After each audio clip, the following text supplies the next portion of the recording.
The Ash, Lutzi and Susie O'Neill podcast. Some people know this story, some won't. I was amazed. I don't know how long I've known Don for now, but I've just been repeatedly blown away by the impact that Don's had on people from every walk of life. I tell this story very quickly. I always say if he ever writes a book, I want to write the preface that we went, myself, Don and another friend. This is Don Meij, global head of Domino's Pizzas, announced his retirement yesterday. Brisbane boy, Clontarf High School, started as a pizza delivery boy for Silvio's Pizzas back in what year, Don? 87. In 1987, and then, long story short, became the global head of Domino's Pizzas, one of the biggest fast food and food companies in the world. It's a phenomenal story, and very quickly we went to the Redcliffe Dolphins' first ever home game. Myself, Don, and another friend of ours, Simon, and had a box that we sat in right next to the big box where all the heavies sit, politicians, all the big one, that Suncorp Stadium. And word around the campfire in that big box saw that Don was sitting next door, and it created an event. Like people were clamouring over each other, from politicians, premiers, the deputy premiers, heads of business. And at the same time, there was this little Brazilian kid, 18-year-old, who was serving us drinks in the box. Okay. And this kid said to me, hello, is that Don Meij? I said, yeah, it is. He goes, that guy changed my life. Like, that guy is the guy that I'm basing my life on now. And Don had this chat with this 18-year-old Brazilian kid who could barely speak English as the heads of industry. We're almost clamouring over the divider to get to him. And that's been the ongoing narrative of my association with Don, is that the people that you've influenced. And it's one of the great business stories, Don. So welcome, and congratulations on what's been a pretty phenomenal career so far. Yeah, time of my life. Who would have thought pizza delivery driver up in Redcliffe to sitting in meetings and negotiating with the Dutch tax office on how much tax we pay in Australia and the Netherlands, So, very, very proud of... at one point we were the biggest company based out of Brisbane, and we're still in the top 5, and we employ 130,000 people around the world. Wow. And it's Brisbane's still home. This is where our global office is. People don't know that, at Hamilton. Yeah. So, a lot of the technology and a lot of the products and strategy that are dreamt up, whether it's somewhere in Japan or Taiwan or Singapore or Germany, France, the Netherlands, wherever we are in the world, a lot of the ideas come out of Brisbane. Did Yes, you always have that burning desire to be better when you're a delivery driver, Yeah, actually when I was about 14 and I created my own little business, cleaning windows up in Redcliffe and mowing lawns, and I remember my neighbour always saw how hard I worked, and he brought me over to talk to his daughters at 14 who were about 10, and I said, I'm going to be a millionaire one day. I'm going to be really successful. Whatever it's going to take, I'm going to do it. And that's what life was about. Every time you just ran at something, and to a lot of people, even in hindsight, I'd look at things and say, this is crazy. An Australian company going into France, the second biggest pizza market in the world, to sell pizza back in 2006. A lot of people went, okay, this guy's now lost it. His ego's got ahead of himself or whatever. And we're the biggest pizza company in France. Wow. Yeah. So what was the big break? It's like that. It is a huge leap to go from delivering pizzas at Silvio's in 1987 to being where you are today and announcing Stepping Stone. When you look back with the benefit of time, what were the big breaks? It's always walking through the next door. So from a pizza delivery driver, I was studying to be a high school teacher. I didn't want to teach at the end of that, so I decided to take a manager job just to fill time. And next thing, managed this little business. Then I'm a supervisor, operations manager, a shareholder in that business. In Silvio's in those days. All based out of southeast Queensland. And then when we started to grow, Domino's came for sale in Australia, and we acquired it. I ran it, and then went out and became a franchisee, built some of the biggest stores in the world here out of like Morayfield, Caboolture, and Clayfield and Marsden, and then used the equity in that to come back in, buy a chunk of the business, become the CEO. And then we just kept running. We in those days, Pizza Hut was pizza, but within 3 years we knocked them off, and then we went public. And you took down Pizza Hut.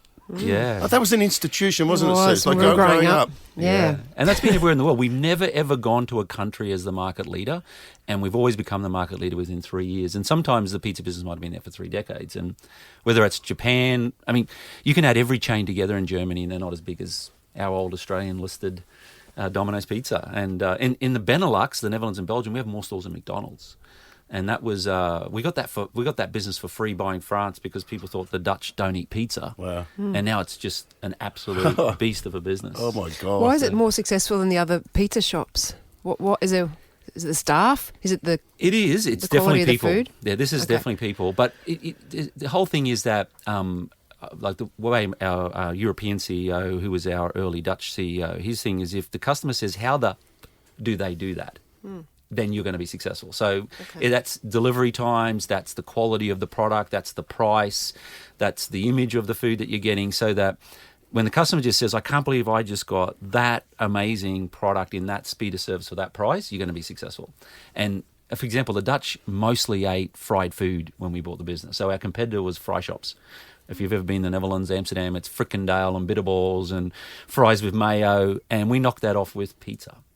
But a lot of the time, it's not that it's people are coming for pizza; they're coming for a Domino's. So it's like a meal moment that's convenient. But like the Dutch or even Aussies go, well, we're doing Domino's. It's not like we're doing Domino's pizza because it's really the whole package.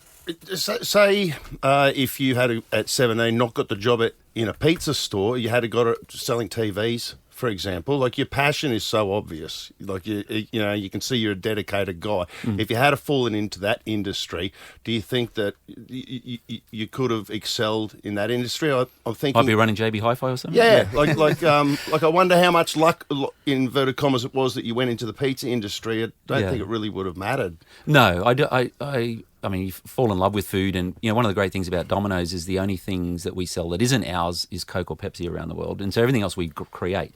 So from one of my most fun jobs, I call myself the Chief Product Officer, is that dreaming up products that don't even exist and then selling millions of them. Yeah. That's a lot of fun, right? Yeah. So anything in retail that would have gone that direction, I would have probably jumped it. I would have excelled at. Or, you talk about luck, you create luck, right? It's just, you just keep walking through that next door of opportunity, and then you make mistakes, made thousands of mistakes over the years, learn really quickly, that's the best investment, and keep going forward. What do these high-level operating human beings, Susan O'Neill and Don Meij, do once you retire? Like, I'm still get to... Susan, do you even know? Like, this is a conversation you two need to have a chat about. Well, when I say retire from this show. Well, that's the point, It's funny, though, hearing Don talk, because I think my whole life I've had that passion, like getting up, like I really want to be successful. And I felt it's just starting to go, to be honest. And I'm like, I don't want to just keep pushing when I don't get up and really want to do what I want to do. So so I don't know what I'm going to do after, because I haven't got that feeling for anything. Yeah. And I really want to do nothing. But I don't know how that's going to feel. But, ever since I was 9, 10, really, I've been swimming training, and then I quit swimming and had kids. And now my kids have just finished school. And I'm like, I don't have to I have no commitments. I don't have to keep going freedom. Forward. I've got freedom. It's my choice. And luckily enough, to have enough cash to not have to work day to day, straight away or whatever. So I'm like, what do I really want to do? I don't know. But I don't want to keep getting up and feel like I'm walking through oil. That feeling like you're walking through oil? Mm. But I don't know. I don't know the answer. But I don't know how you feel, Don, about...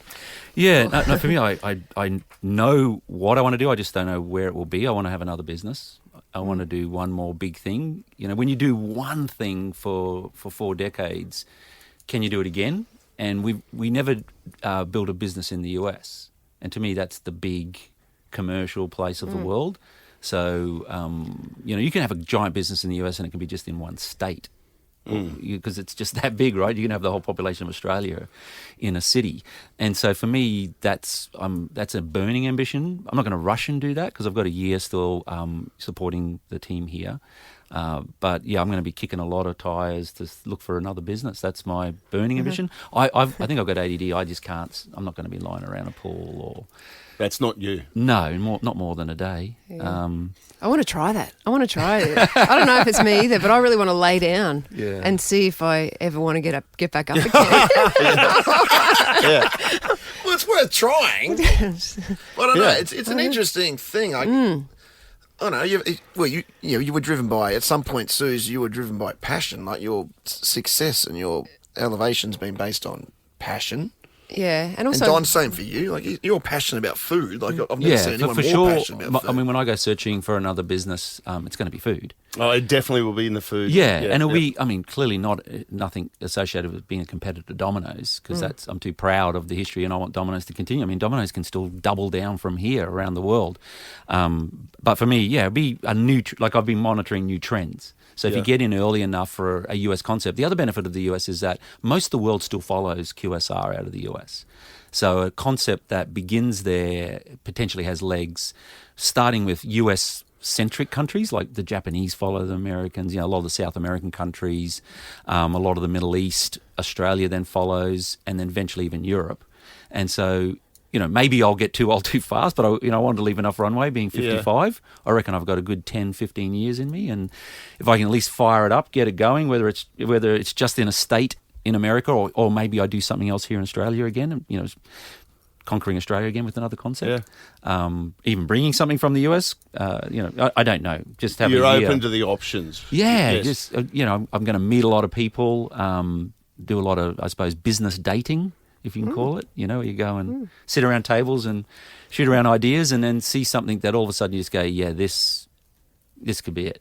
And what about not for people that are retiring, but like I've got kids that are leaving school, like they're at that young age, they're 20, 19, same as Sue's.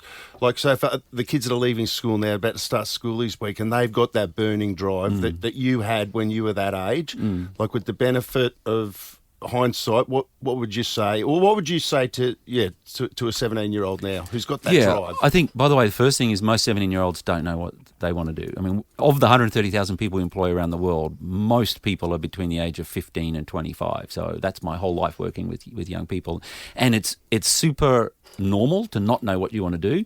But what isn't cool is to just go and just laze around and hang out and just, think, oh, well, schoolies can continue for the next couple of years, because that will do a lot of damage. Instead, whatever you do, whatever uni course, whatever third-party learning, whatever business you jump into. I mean, I was delivering pizzas.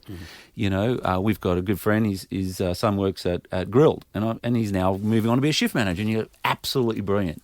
Just whatever you do, just try to be the best at it. Just keep learning, and all of a sudden something will open up. You'll find an interesting thing that you want. The other thing we do a lot of at Domino's is internships for a lot of people around the world, because by working in, like, you might work in our data science team, you might work in marketing, you might work in social media, you might work in finance, whatever. All of a sudden you go, oh, no, I don't want to do that. Or you go, oh my gosh, this is the best thing ever. So just try to, if I'm a mum and dad listening to this, keep giving your kids' friends opportunities. And, whatever your business is, I'd go along with my uncle who was fitting windows when I was young. And I went, man, this is really physical. I don't want to do this. What he did.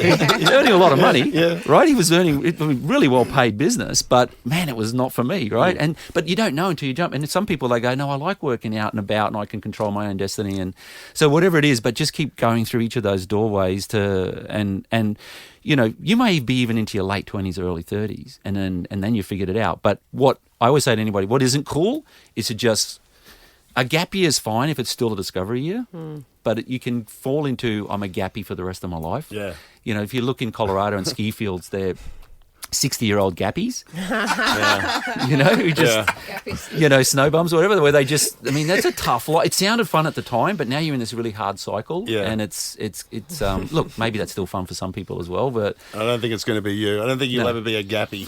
Yeah. So great to have you in here. We've got to get to the news and everything, Yeah. Don. Best of luck with the next chapter. thank you. And congratulations on the story so far. It's remarkable. Bravo. Appreciate it. Thank you. The Ash, Lutzi and Susie O'Neill podcast.